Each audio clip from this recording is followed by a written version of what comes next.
My dear listeners of the Voice of Saints, today our Mother Church is celebrating the feast of one of her noblest, loyal and royal sons, and one of my most favorite of saints, St. John Paul II. He headed and led the Catholic Church as the Pope for 27 years from 1978 until his death in 2005. He was first non-Italian Pope after 455 years and traveled extensively across the globe, almost about 11 lakh kilometers, promoting the gospel values of peace and harmony between the nations and the religions. Known as a globally oriented Pope, he increased the prestige of papacy. His original name was Karol Wojtyła and was lovingly called as Lolek by his family and friends. He was born in 1920 in Wadowice in Poland. He lost his mother at the age of 9 and after 3 years his elder brother too. He also lost his father when he was 21 years old in 1941. After the death of his mother, he was brought up by his father, who was a very pious man.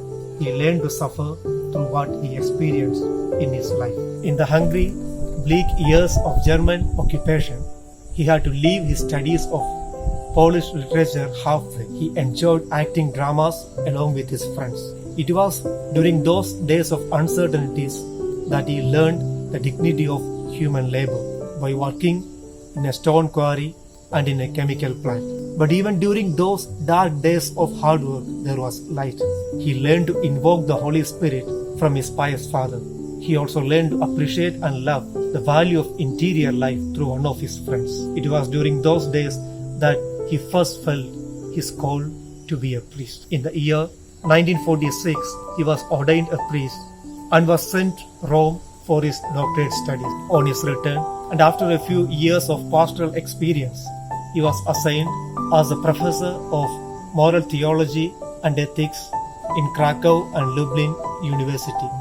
Being there, he enjoyed mountaineering, accompanied by some of his students, who shared with him not only the matters concerning theology and philosophy, but also the matters concerning their own very life and marriage. And he says, it is through experiences such as these that he fell in love with human love. He was made a bishop in the year 1958 and a cardinal in 1967. In 1978, due to the sudden demise of Pope John Paul I, the church was in need of a strong and courageous leader. God chooses servants and leaders for his church. This is very true of the case of John Paul II. Even before he was elected a pope, even before he was a cardinal, Padre Pio once told him that he would be a future pope. There was even an attempt of assassination in 1981, May 13th, from which he was miraculously saved by Our Lady of Fatima. He defended the human dignity through his writings and preachings. He took the path of ecumenism and dialogue between the various Christian churches. In 1919, he was diagnosed with Parkinson's disease, and in 2005, on April 2nd, on the eve of the Feast of Divine Mercy, the merciful God called as a apostle of mercy to himself. About 3 million people attended his funeral in Rome, and much more people watched his funeral in the TV. This shows how much he was loved by the people. And his successor, Pope Benedict XVI, beatified him in the year 2011, and Pope Francis canonized him in the year 2013. There are a few things that I admire most in the life of St. John Paul II. First is his unwavering devotion to Our Lady. After the death of his mother, he totally dedicated himself to Mother Mary and considered her as his own mother. And secondly, I admire him because he tried his level best to bring the Christian churches together so that there may be one flock and one shepherd.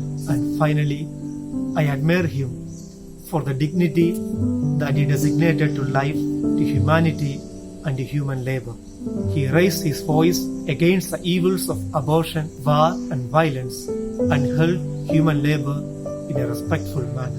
Dear brothers and sisters, today As we celebrate the feast of St. John Paul II, let us also try to cultivate some of the good qualities from his life.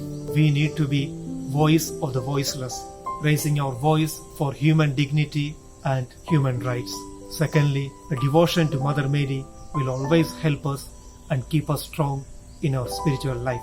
Finally, let us try to love the work that is assigned to us, doing it with all our heart. I wish you all happy feast on behalf of the Voice of Saints.